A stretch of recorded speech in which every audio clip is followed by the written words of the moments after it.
182واں دن پاک کلام میں سے پڑھیں گے زبور 78، اس کی 56ویں آیت سے لے کر 72ویں آیت تک۔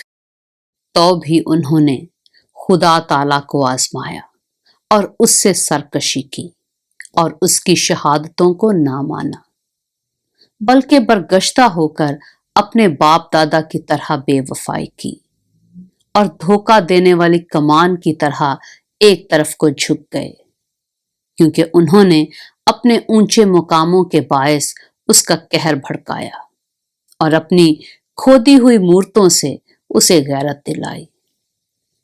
خدا یہ سن کر غضبناک ہوا اور اسرائیل سے سخت نفرت کی، سو اس نے سیلا کے مسکن کو ترک کر دیا، یعنی اس خیمہ کو جو بنی آدم کے درمیان کھڑا کیا تھا، اور اس نے اپنی قوت کو اسیری میں اور اپنی حشمت کو مخالف کے ہاتھ میں دے دیا۔ اس نے اپنے لوگوں کو تلوار کے حوالہ کر دیا اور وہ اپنی میراث سے غضبناک ہو گیا۔ آگ ان کے جوانوں کو کھا گئی اور ان کی کنواریوں کے سہاگ نہ گائے گئے۔ ان کے کاہن تلوار سے مارے گئے اور ان کی بیواؤں نے نوحہ نہ کیا۔ تب خداوند گویا نیند سے جاگ اٹھا، اس زبردست آدمی کی طرح جو میں کے سبب سے للکارتا ہو، اور اس نے اپنے مخالفوں کو مار کر پسپا کر دیا۔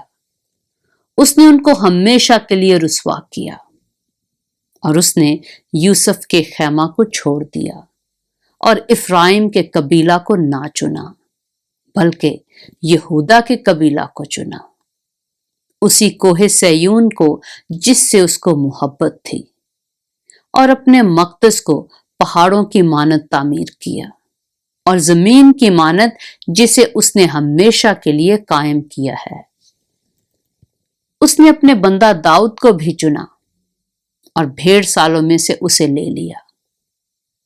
وہ اسے بچے والی بھیڑوں کی چوپانی سے ہٹا لایا، تاکہ اس کی قوم یعقوب اور اس کی میراث اسرائیل کی گلہ بانی کرے۔ سو اس نے خلوص دل سے ان کی پاسبانی کی اور اپنے ماہر ہاتھوں سے ان کی رہنمائی کرتا رہا۔ پاک کلام کے پڑھے اور سنے جانے پر خداوند کی برکت ہو۔